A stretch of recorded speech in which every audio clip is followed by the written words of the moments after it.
be right. So. That's right. That's right. Wow. Well, I'll tell you, right now, just on smell alone, it's a tie. We don't know where this is going to go, but the tension is mounting. The tension's mounting profusely. Now, we still have about 25 minutes before our other judges convene, and we're going to withdraw to the table where the tasting will take place. It's going to be a very exciting time. Thank you for your time, Beverly. Oh, you're welcome. Good luck. Hi, Julie. Hey, cheater. No, I'm not. I just wanted to stop by momentarily. I was just in here talking to your grandmother a little bit, and she was kind of stirring things up and getting the action going. And we were commenting about just the smell, the aroma of it is just tantalizing, to say the least. Things are pretty hot here, huh? Yeah. One does what one can. Been cooking for quite some time, these high temperatures. Is that part of the secret? No, I just like to, just kind of, hey. Oh, yeah, careful. That's very hot, very hot. Been cooking for a couple of days. Now, it works. It appears that your grandmother has been putting in just a tremendous amount of TLC into her cooking. Not to rule you out of that area, you as well, do you feel that you would be applying a lot of TLC to your cooking? Well, that's her secret ingredient, is 2 large carrots. And I, too, use 2 large carrots. What? Nothing. What?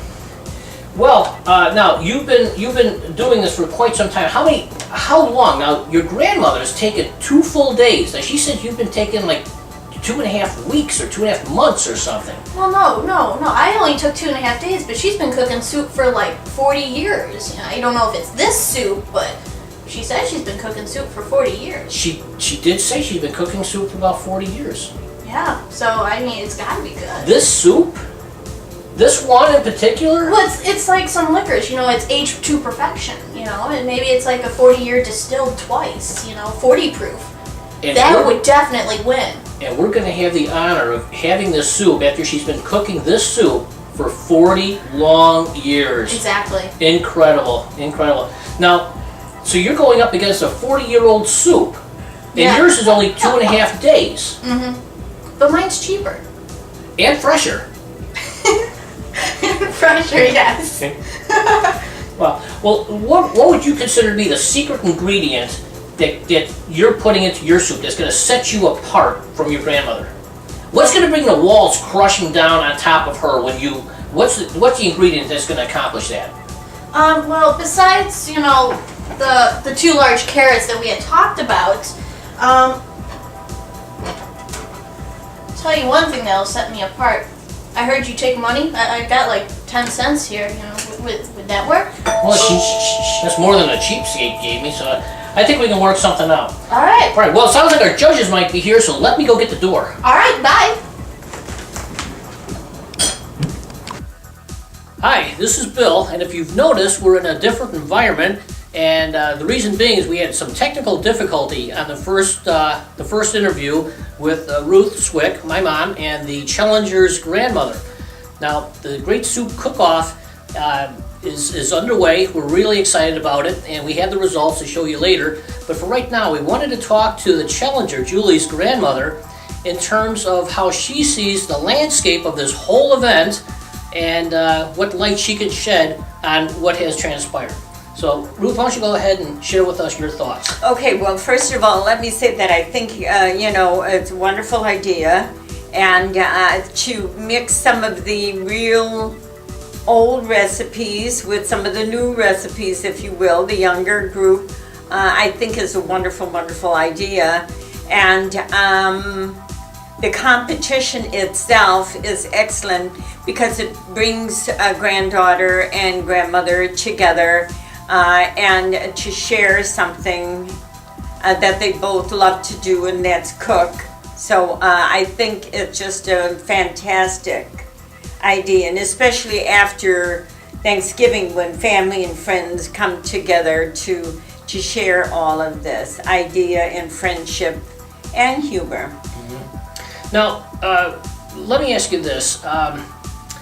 do you see this event possibly taking on a life of its own, possibly going out to other families that may see this? Maybe they'll pick up the idea and maybe it'll turn into a worldwide event? Well, I don't know that it's going to turn into a worldwide event, but I certainly hope that other people would pick up on it and try it. I think it's wonderful to have the 2 bowls of soups in front of all the guests, soup A and soup B, and then determine which they like the best. And of course, then the grandmother and the granddaughter are able to compare the recipes, the herbs and spices that were put in it, and the other ingredients that were in the soup, and hopefully encourage the granddaughter to cook more.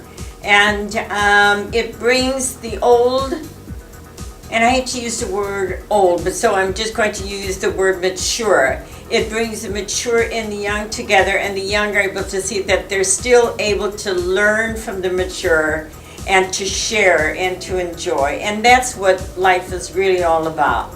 It's definitely what it's about, handing down success in different ways, successful recipes, successful life skills, successful concepts, whatever it is, learning from the wise and bettering, and everyone wins. Right. Wow.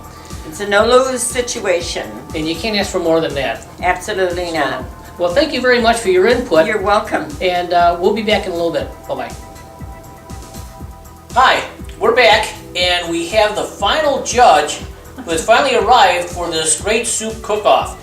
This is Debbie Cwik. This is my sister, and she's been a great aunt to both kids, both Julie and Jonathan. But our focus for right now, Debbie, is on Julie, your niece, and Bev. Now, this is in this contest, it came out that Julie actually started the challenge. She challenged her grandmother to this contest, and we've had some great input from your mother, from our mother, Ruth, in terms of wisdom versus the youth of today and all this kind of thing. How do you see, looking at the landscape of this event, how does it strike you? What do you see? How do you see this all playing out between the relationship aspect of granddaughter challenging grandmother? Well, I don't know. I guess we'll have to wait and try the soup and see whose soup is better. I'm sure Bev has had more years of experience cooking soup, so she might know The secrets. the secrets. The secrets. For a good turkey soup. And then Julie, on the other hand, I'm sure she's been trying out various recipes throughout the year and reading up on different recipes, and so we have to wait and see who comes out ahead here. Debbie, you made an interesting point in terms of Julie. One would think that you would take a look at a series of recipes. But yet when I've talked to Julie about this, she said she has no recipe. It's not written down, she just does it. Now, would you see that as a sign of somebody who really knows what they're doing, or the signs of a lazy person who just doesn't write things down? No, I think sometimes you read a recipe, you try it, oh, this doesn't taste right, so then you try a little of something else in here. You rearrange it to suit your taste. Now, would you consider yourself a soup connoisseur?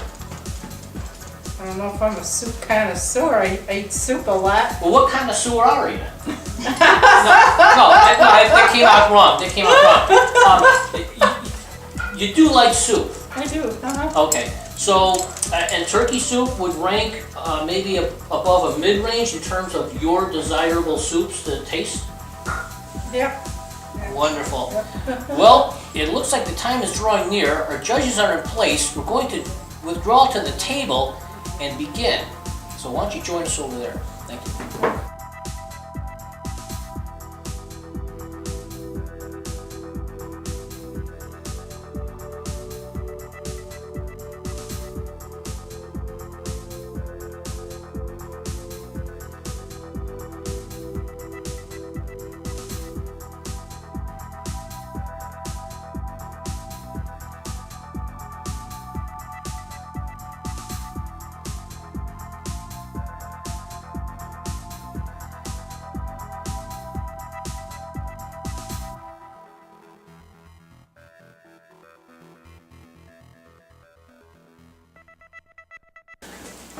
Well, we're back. We've interviewed all the judges and the soup's been devoured.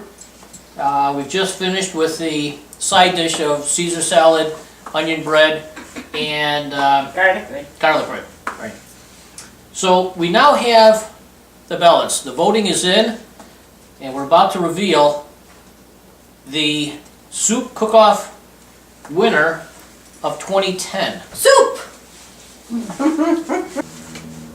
I believe it is. Yeah, it's 2 for A, and 2, 3, 4, 5 for B. Now, will the B soup maker please raise your hand?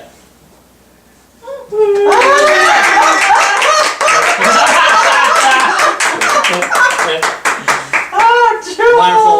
Well, I'll tell you personally, it was really tough. that was hard. Very hard. That was I so thought hard. First they tasted about the Julie same. sucks. I will say even I voted for her soup. Even I She's voted. the No one problem. that started I'll all tell you, this, with both those soups tasting that good, I think we all won. Yeah, and I'd we're go all through another full. taste round. Yeah. Yeah, and that was just perfect with the salad and the bread. Look at him Oh, turn this toy. What have you got? Oh my goodness, things. Yeah, so that was real tasty. And then of course, you know, you have your garlic. Oh, so you're gonna put it on your Facebook page? Oh, yeah, I've been posting on Facebook all along. What's Facebook? I lost the soup challenge to my grandma. Grandma won the competition. No, it was good. Yeah. Well, you don't see me jumping up and down either about it. But you're gloating in here. We can tell. How do you know what's going on in there? I'm just trying to cause Yeah, trouble. no. That's my job. I told Barb, I said, I'm just gonna fix the soup like I always do it, and then she kinda thought that I wasn't going to be putting enough effort, or more effort into it to compete with her. Well, because she wrote in an email, she says, I hope Julie wins. And it's like, well, you make sure you put, you know, effort into it because I didn't want her to slack off purposefully so that No, she that's why we're all here to Gonna give an catch it. honest opinion. You know? Exactly. So I just wanted to make sure that she didn't purposely, because it would be a shallow victory for you, Julie, if Grandma slacked off and Jonathan, didn't do, you know, what she. Whoever wrote did. traditional there, I like that. Family traditional, okay. You gonna put this on the big screen so we can see the whole thing? Eventually, yeah. So from our family to yours, the contest ends for 2010. We'd just like to say goodbye. Hope you enjoyed it. Bye. Bye, everybody. We're gonna have dessert before we move, or what? Oh, there you are, thinking about food again.